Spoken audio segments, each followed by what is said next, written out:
Hey guys, it's Hannah and this is Bookworms Talk. And today I'm going to talk about Disgrace by J.M. Coetzee. Cozy like a sweater. Yes. I had to read this for my intro to fiction class and it's really short. It's like 220 pages. 220 pages. Really fast read. I think I read it in like a period of 2 days, which is, yay, I actually finished a book in 2 days during school. It's for school, that's why it was so fast.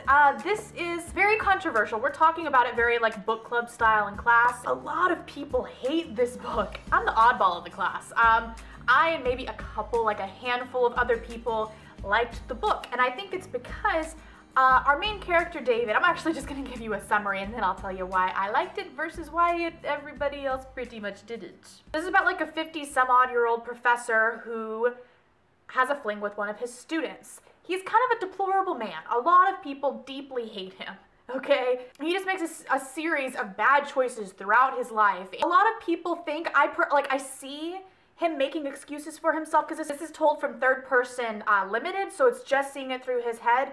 So it's not like he's sitting there making excuses for himself through first person, which I find obnoxious. I didn't find that the case in this. I know a lot of people in my class did find that the case. I personally didn't, but honestly, I'm saying like my classmates said because I really feel like I'm such an oddball for liking this book, and I think it's simply because it's about a taboo subject, which I will finish getting into because I'm so off topic with my summary.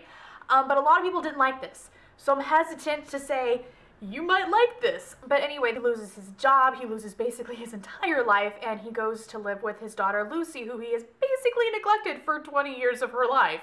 And she's like 20-something. And so he tries to, get this relationship with his daughter. He's very judgmental of her, though.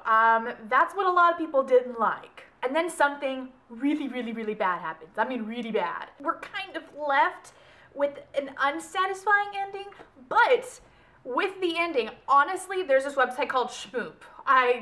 It's a wonderful place. It's better than SparkNotes. Yeah, it is.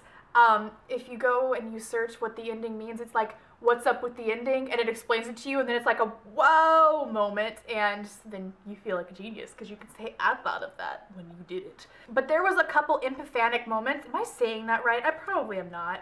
I say it wrong every time in class. It had an epiphanic, it's like an anemone. Anyway, so it's like something dawns on us as it dawns with David, our protagonist, and yeah, anyway, this book is so not what I would normally read. I'm going to give a trigger warning that may be a little bit of a spoiler, but I feel like I should warn for this kind of thing because it could really upset a lot of people. I know it upset a lot of people in my class. If rape is a trigger for you, don't read this because you'll be mad and upset and probably really offended, probably very, very offended. So without getting too much more into that, if it's a trigger, I honestly wouldn't read it.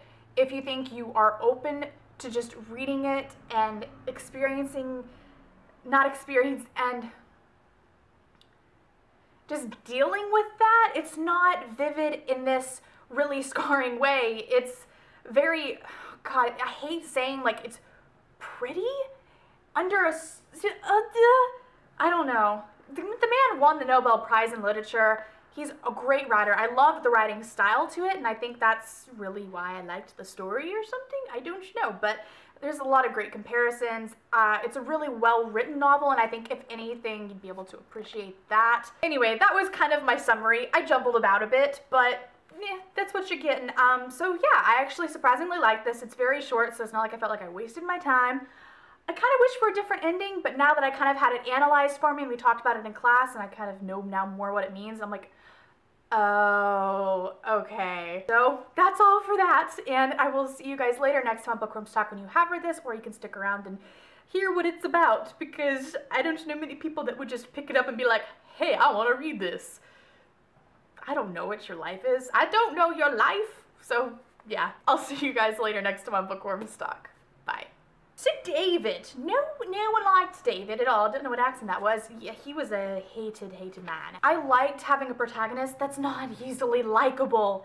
There is not one redeeming quality about the guy. He's kind of a womanizer. He's a bit of a whore. When it comes to, okay, this is where it's really touchy, and so I've kind of battled with myself whether or not I should mention this, because it got a bit of an argument going with classmates. But so he sleeps with one of his students.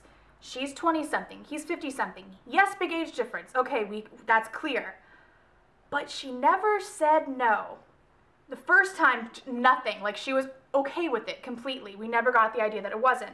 But then it was the second or third time, and it was raining, and he specifically said, it's not rape. It's just like she's waiting for it to be over, like she just is there, like this dead body in a way. And a lot of people say it doesn't matter whether she said no or not, but because she didn't say yes, that it's rape. I personally believe, because of a later event in the story, which I will tell you about in a second, that the author meant it as rape, okay?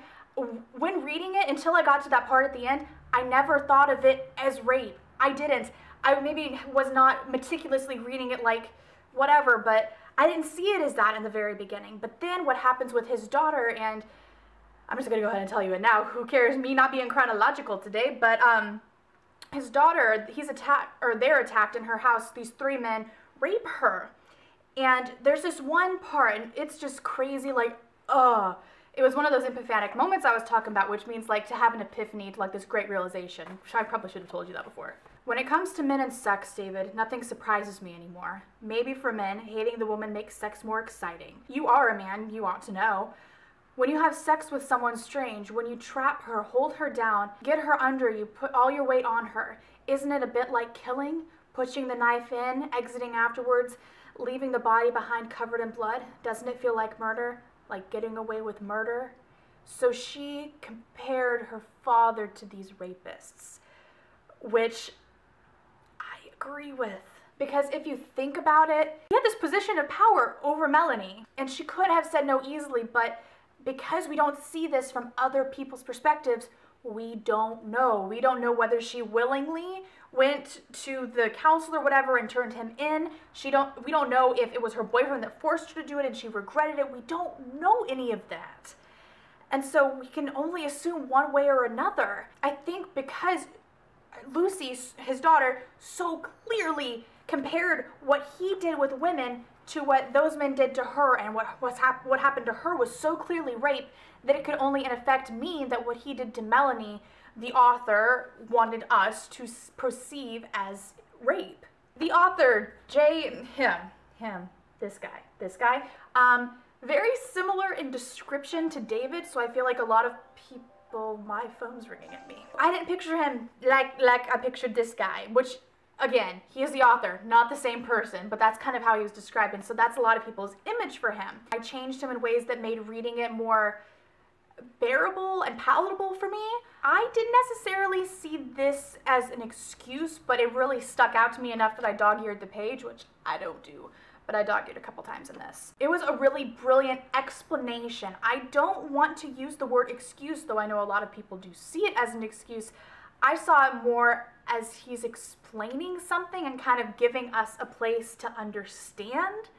And I think, oh my God, I heard this quote today, or I saw it somewhere. It was, it's impossible to hate what you understand, something to that effect. And that's kind of exactly how I feel about this book, because I understand where he's coming from, and it made it impossible just to hate him because I understood him. I didn't like him as a character. I didn't like what he did, but I understood him, and it was weird. Anyway, to this one part where he was explaining himself. He explained in a small town that he was living in before how there was this neighbor's dog. What happened is this dog was beat every time he got excited around this other female dog, and it was like very Pavlovian in like that way. And what happened is, because he was beat, he then was conditionally, is that the right one? Conditionally, unconditionally, anyway, psychology has left my brain. He's basically then trained to, at the side of a female dog, tail between the legs, ears down, and just cowers. And so he was like, okay, one can punish a dog, it seems to me, for an offense like chewing a slipper. A dog can accept the justice of that. Beating first, chewing a slipper. But desire is another story. No animal will accept the justice of being punished for following its instincts. And then his daughter said, so males must be allowed to follow their instincts unchecked. Is that the moral? And he said, no, that is not the moral. The poor dog had begun to hate its own nature and no longer needed to be beaten. It was already ready to punish itself. And he so compared himself to the dog. It made sense. I don't see it as an excuse. I feel like it's just an explanation, and I don't No, why? I don't know. I don't know about a lot of things. That's just, I couldn't find the words to say why I like this book and 90% of the class hated it. And I'm sitting here like, it was good though. It was weirdly dark, but I've read a lot worse. Didn't tell them that. I read the entire Dark Duet series, guys. I've read a lot worse. And is in the darkness part, not bad literature anyway. And so then we find out that his daughter Lucy is pregnant, and she sees the guy, like she didn't go to the cops with it, she's like, no, and she's kind of ashamed of it, we feel. Again, we don't know because we don't see it through her eyes, and the only thing we get that's outside of David's head is when there's dialogue, when he talks to his ex-wife Rosalind. That was the only time that we get anything, or whenever Lucy is just blunt with him. Otherwise, we're just hearing, you know, his internal explanations or even excuses. And they see him at this party, and he wants to go and basically kick his ass, turn him in, do stuff, and she's like, no, don't. And we're so confused by it, but we can only, again, assume that she was ashamed. So David just comes up with this bright idea, because he has to leave Lucy be, because that's what she wants, and, he wanted her to leave, and she just won't, and she's stubborn like that, but I mean, I understand, because that's her home. Anyway, David goes to, I think it was Georgetown? Anyway, he goes to see Melanie's family and her father and talk to them, and that was like the weirdest shit ever. In her family's eyes, he raped her. He violated her in that way. He took advantage of her in that way, even if she didn't say it was rape to them, whatever. He should be hated, clearly, okay? Clearly.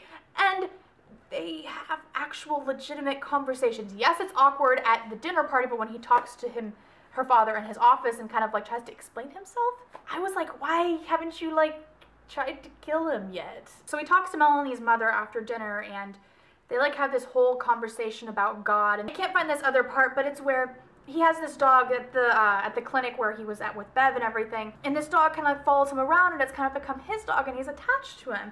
And there's this part where it says something to the effect of like, the dog no longer has grace. And then at the end, this is the part that I had to look up an analysis on, because I was like, why'd you put the dog to sleep? Because Bev was like, I thought you would like wait another week, because he knew that the dog was gonna have to go to sleep, and he just kept like prolonging it, like the inevitable.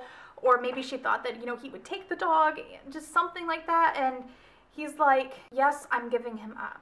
And it all kind of goes back to saying that the dog was without grace, and he described himself as a disgrace, and then for the dog not to have grace would be disgrace. He compares himself to a dog so often in this, and he feels like before he said, I don't know if I actually read this part off, but it was said that the dog that was the Pavlovian dog that was, you know, running around with his ears down every time he saw a female dog, and he was afraid of desire and his own instincts and stuff, and he said that David said that it would have been better off to shoot the dog than to just let him live like that. That is brought back in. And so it's like with this new dog, it's like with the old dog, he thinks, just put him out of his misery. He has no grace left. And it's kind of like him. It's just very, at the end, it makes sense. So it was like that moment of click, oh, and so I didn't hate it as much, but now that I'm going back and thinking about it, I'm not liking it as much as I did 5 minutes ago. It was a book that wasn't terrible. It wasn't terrible. I gave it like 4 stars on Goodreads, I'm pretty sure, because I didn't see where the story was going.